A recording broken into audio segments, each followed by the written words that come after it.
Bonjour à tous, bienvenue sur la chaîne Riche et Chrétien. Je m'appelle Baby Ndaï, auteur du blog Riche et Chrétien. J'aide les chrétiens et les croyants à se créer une vie riche, impactante et épanouissante avec Dieu. Bienvenue. Aujourd'hui, nous allons parler de comment vivre en paix. N'hésitez plus pour la paix, mais vivez en paix. Aujourd'hui, qui est votre Dieu? Quel est le Dieu que vous prêchez? La citation dit, la réalité est le résultat de tes rêves, de tes décisions et de tes actions. La réalité est le résultat de tes rêves, de tes décisions et de tes actions. Question. Pourquoi les chrétiens ont peur de Dieu alors qu'ils chantent sa gloire matin, midi et soir? Pourquoi avez-vous peur de Dieu alors que vous priez et vous allez à l'église le plus souvent possible? Quelle éducation souhaitez-vous donner à vos enfants?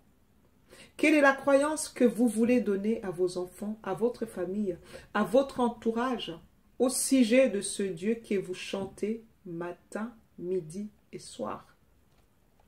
Quel espoir donnez-vous aux désespérés? Si vous-même vous priez par peur d'être réprimandé, ou si vous-même vous croyez à Dieu par peur de manquer, de souffrir ou d'irriter Dieu, quel est le Dieu que vous voulez partager à votre entourage, à votre chéri, à vos enfants, aux gens que vous aimez? Quel est le Dieu que vous confessez aux affamés, aux malades, aux souffrants, aux abandonnés, aux orphelins, aux malheureux? Quel est le Dieu que vous témoignez aux riches, à ces personnes influentes, talentueux de ce monde, qui réussissent plutôt bien leur vie? Que dites-vous aux gens bien, de bonne foi, des gens cultivés, bienveillants et généreux? Quel est votre témoignage en tant que chrétien ou croyant? De quel Dieu les parlait-il? De quelle puissance les parlait-il? De quel amour les témoignait-il? Le proverbe dit, aimer est un verbe.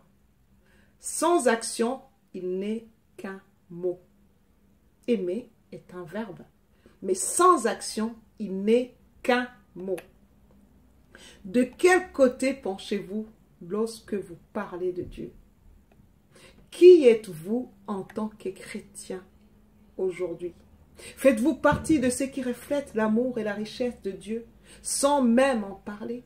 Faites-vous partie de ceux qui reflètent la grandeur, la joie, la bonté et le bonheur de Dieu sans ouvrir votre bouche? Faites-vous partie des chrétiens libres, riches, impactants, qui font un avec Dieu? Aujourd'hui, acceptez-vous d'être des canaux ouverts sur l'infini, d'être branchés sur ce puissant pouvoir pour exprimer sa grandeur? Acceptez-vous d'être au service de l'humanité pour élever le nom de Dieu en vous? Acceptez-vous d'être intègre, inspiré, éclairé par l'intelligence infinie pour être impactant dans ce monde? Si Dieu est pour vous, qui peut être contre vous? Si la puissance de Dieu est avec vous, qui peut être contre vos talents? La citation anonyme dit encore, nous sommes le reflet de nos pensées, nous devenons le fruit de nos convictions. Notre vie est le produit de notre visualisation et le résultat de nos paroles. Nous sommes le reflet de nos pensées. Nous devenons le fruit de nos convictions. Notre vie est le produit de notre visualisation et le résultat de nos paroles.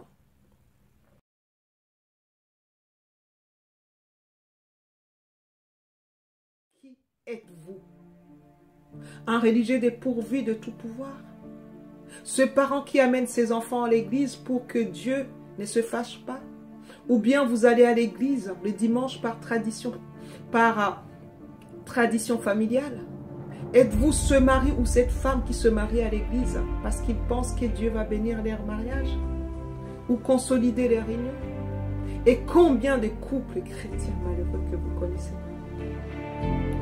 Faites-vous partie de ceux qui ont décidé d'être des enfants qui prient juste pour distraire Dieu le Père? Ou ceux chrétiens qui donnent des offrandes pour échapper à la colère de Dieu?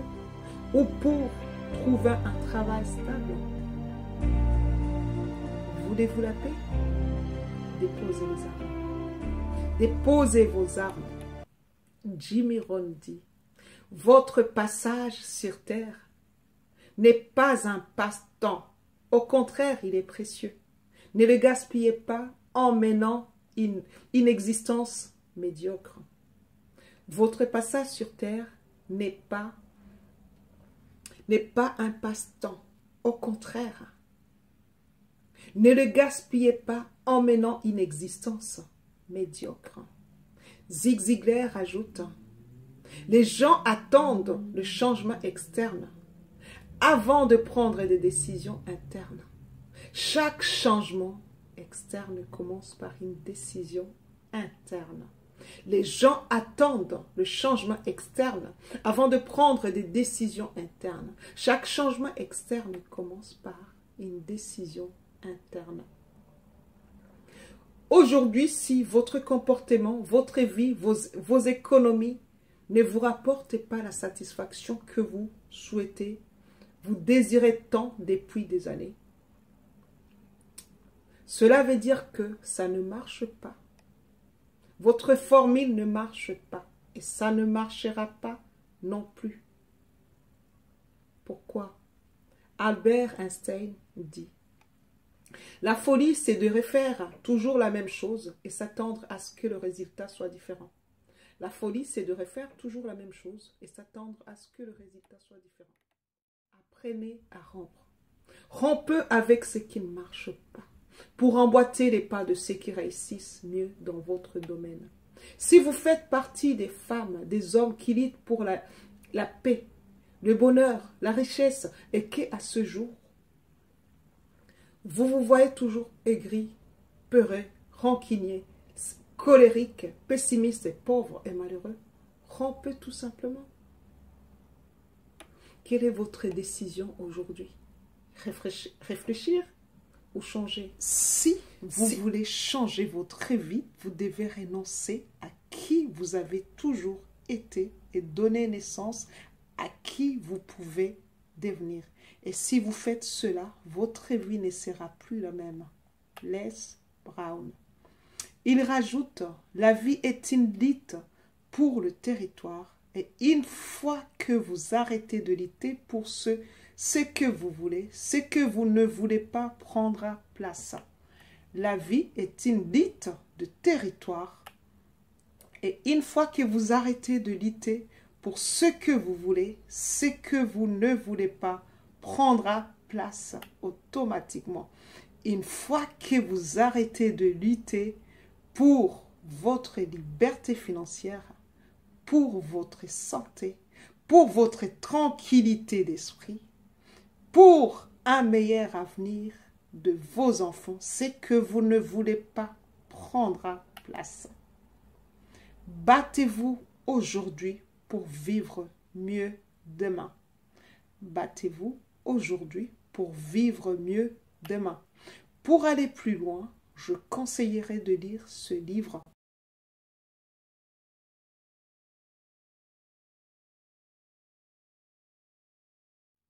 La voie de la connaissance intérieure. La voie de la connaissance intérieure de Don Miguel. Le livre nous explique que nous sommes nés dans la vérité, mais on nous apprend à croire aux mensonges. L'un des plus gros mensonges de l'histoire de l'humanité, c'est celui de notre imperfection.